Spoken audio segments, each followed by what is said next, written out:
നമസ്കാരം മക്കളെ, നമുക്ക് പഠിക്കാം. ഇന്ന് നമ്മൾ മറ്റൊരു ചിഹ്നമാണ് പഠിക്കുന്നത്. ഒരു വ്യഞ്ജനാക്ഷരത്തിന്റെ കൂടെ വ എന്ന ശബ്ദം ചേർത്ത് വരാനായി ഉപയോഗിക്കുന്ന ചിഹ്നമാണ് പഠിക്കുന്നത്.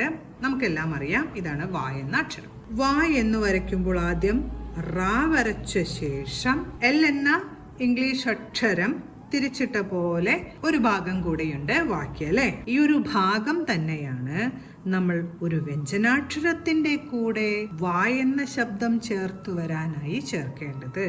സ എന്ന അക്ഷരത്തിന്റെ കൂടെ സ് പ്ലസ് വ, വ എന്ന ശബ്ദം ചേർന്ന് വരണം. സ്വ, സ്വ, സ്വ. അതിനായിട്ട് നമ്മൾ സ എന്ന് വരയ്ക്കണം. ശേഷം ഈ ഒരു ചിഹ്നത്തിനെ സായുടെ കുറച്ച് അടിയിലായി എഴുതണം. ഇപ്പോൾ ഇതിനെ സ്വ എന്ന് ഉച്ചരിക്കാം. സായുടെ കൂടെ വ എന്ന ശബ്ദം ചേർത്ത് ഉച്ചരിക്കാം, സ്വ. ഇനി നമുക്ക് വേറെ കുറച്ച് വ്യഞ്ജനാക്ഷരങ്ങൾ കൂടെ വായുടെ ശബ്ദം ചേർത്ത് എഴുതി നോക്കാം. ക എന്ന അക്ഷരത്തിന്റെ കൂടെ വ എന്ന ശബ്ദം വരാനായിട്ട് ഈ ഒരു ചിഹ്നം ചേർക്കുകയാണ്. ഇതിനെ ക് പ്ലസ് വ, ക്വ എന്നുച്ചരിക്കാം. ക്വ, ക്വ, ക്വ. അടുത്തത് ശ എന്ന വ്യഞ്ജനാക്ഷരത്തോടൊപ്പം വായുടെ ശബ്ദം ചേർന്ന് വരാനായി ഈ ഒരു ചിഹ്നം ചേർക്കുകയാണ്. ഇപ്പോൾ ഇതിനെ ശ്വ എന്നുച്ചരിക്കാം, ശ്വ. അടുത്തത് ഹ എന്ന വ്യഞ്ജനാക്ഷരത്തിന്റെ കൂടെ വ എന്ന ശബ്ദം ചേർന്ന് വരാനായി ഈ ഒരു ചിഹ്നം ചേർത്തു. ഇതിനെ നമുക്ക് ഹുവ എന്നുച്ചരിക്കാം, ഹുവ, ഹുവ, ഹ് പ്ലസ് വ, ഹുവ. അടുത്തത് ത എന്ന വ്യഞ്ജനാക്ഷരത്തിന്റെ കൂടെ വായുടെ ശബ്ദം ചേർന്ന് വരാനായി ഈ ഒരു ചിഹ്നം ചേർത്തപ്പോൾ എങ്ങനെ ഉച്ചരിക്കാം? പറഞ്ഞു നോക്കൂ. തുവ, തുവ.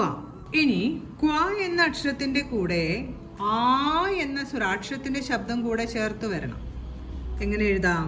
ആദ്യം ക്വ എന്ന് വരച്ച ശേഷം ആ എന്ന സ്വരാക്ഷരത്തിന്റെ ചിഹ്നം കൂടെ ചേർത്തു. ഇപ്പോൾ ഇതിനെ ക്വാ എന്ന് ഉച്ചരിക്കാം, ക്വാ. അടുത്തത് ശ്വ എന്ന അക്ഷരത്തിന്റെ കൂടെ ആ എന്ന ശബ്ദം കൂടെ ചേർന്ന് വരണം. ഇതിനെ ശ്വാ എന്ന് ഉച്ചരിക്കാം. അടുത്തത് ഹ്വ എന്നതിന്റെ കൂടെ ആ എന്ന ചിഹ്നം ചേർത്ത് കേൾക്കുമ്പോൾ എങ്ങനെ ഉച്ചരിക്കും? ഹുവാ, ഹുവാ. അടുത്തത് ത്വായുടെ കൂടെ നമുക്ക് ആയുടെ ചിഹ്നം ചേർത്ത് നോക്കാം. എങ്ങനെ ഉച്ചരിക്കും? ത്വാ, ത്വാ. അടുത്തത് ക്വായുടെ കൂടെ ഈയുടെ ചിഹ്നം ചേർത്ത് നോക്കാം. ഈ സ്വരാക്ഷരത്തിൽ ഈയുടെ ചിഹ്നമാണ് ചേർത്തത്. ഇതെങ്ങനെ ഉച്ചരിക്കാം? Qi, qi. അടുത്തത് നമുക്ക് ശ്വായുടെ കൂടെ ഈയുടെ ചിഹ്നം ചേർത്ത് ഉച്ചരിക്കാം. പറയൂ. ശ്വി, ശ്വി. അടുത്തത് ഹ്വ എന്ന അക്ഷരത്തിന്റെ കൂടെ ഈയുടെ ചിഹ്നം ചേർത്ത് ഉച്ചരിക്കാം. എങ്ങനെ പറയാം? ഹ്വി, ഹ്വി. അടുത്തത് ത്വായുടെ കൂടെ ത വരച്ച് വ എന്ന ശബ്ദം വരാൻ ഈ ഒരു ചിഹ്നം ചേർത്തു, ത്വായി. ഇനി ഈയുടെ ശബ്ദം ചേർന്ന് വരാനായി ഈയുടെ ചിഹ്നം ചേർത്തു. എങ്ങനെ ഉച്ചരിക്കും? ത്വി, ത്വി. അടുത്തത് ക്വായുടെ കൂടെ ഈ എന്ന് നീട്ടി ഉച്ചരിക്കുന്ന സ്വരാക്ഷരത്തിന്റെ ചിഹ്നമാണ് ചേർക്കുന്നത്. ഈയുടെ ചിഹ്നം ചേർത്തപ്പോൾ എങ്ങനെ ഉച്ചരിക്കാം? ക്വീ, ക്വീ. ഇനി ശ്വായുടെ കൂടെ ഈ എന്ന് ചേർത്ത് ഉച്ചരിക്കണം. സ്വരാക്ഷരത്തിന്റെ ചിഹ്നം ചേർത്തു. എങ്ങനെ ഉച്ചരിക്കും? ശ്വീ, ശ്വീ. ഇനി ഹ്വ എന്ന അക്ഷരത്തിന്റെ കൂടെ നമുക്ക് ഈയുടെ ശബ്ദം ചേർത്ത് ഉച്ചരിക്കാം. പറയൂ. ഹ്വീ,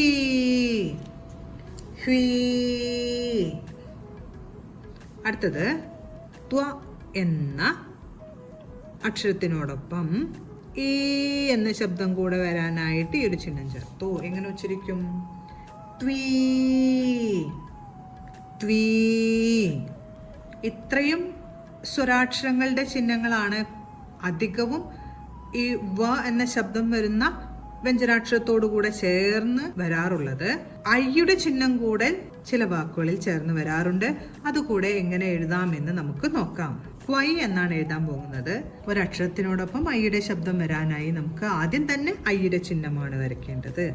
നമ്മൾ ആദ്യം ഐയുടെ ചിഹ്നം വരച്ചു. ഇനി ക്വായ് എന്നുകൂടെ വരച്ചു.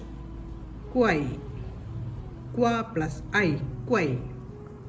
അതുപോലെ നമുക്ക് ശ്വൈ എന്ന് വരയ്ക്കാം. ആദ്യം നമ്മൾ ഐയുടെ ചിഹ്നം വരച്ചു, ശ്വ വരച്ചു, ശ്വൈ. അതുപോലെ ആദ്യം ഐയുടെ ചിഹ്നം വരച്ച് ഹ്വ വരയ്ക്കുമ്പോൾ ഹ്വൈ ഐ, ഹ്വൈ. അതുപോലെ ഐയുടെ ചിഹ്നം വരച്ച് ത്വ വരയ്ക്കുമ്പോൾ ത്വൈ ഐ, ത്വ പ്ലസ് ഐ, ത്വൈ എന്ന് നമ്മൾ വ എന്ന വ്യഞ്ജനാക്ഷരത്തിന്റെ ശബ്ദം മറ്റൊരു വ്യഞ്ജനാക്ഷരവുമായി ചേർന്ന് വരുമ്പോൾ എഴുതേണ്ട ചിഹ്നമാണ് ഇന്ന് പഠിച്ചത്. ആ ഒരു ചിഹ്നത്തോടൊപ്പം തന്നെ സ്വരാക്ഷരങ്ങളിലെ ആയുടെയും ഈയുടെയും ഈയുടെയും ഐയുടെയും ചിഹ്നം ചേർത്ത് എഴുതാനും നമ്മൾ ഇന്ന് പഠിച്ചു. ഓരോ അക്ഷരങ്ങളും ഉച്ചരിക്കുന്നത് ശ്രദ്ധയോടെ കേട്ട് എഴുതി തന്നെ ഉച്ചരിച്ച് പഠിക്കേണ്ടത് വളരെ അത്യാവശ്യമാണ്. എഴുതി പഠിക്കണം മക്കളെ. ഇനി നമുക്ക് അടുത്ത ക്ലാസ്സിൽ കാണാം. നമസ്കാരം.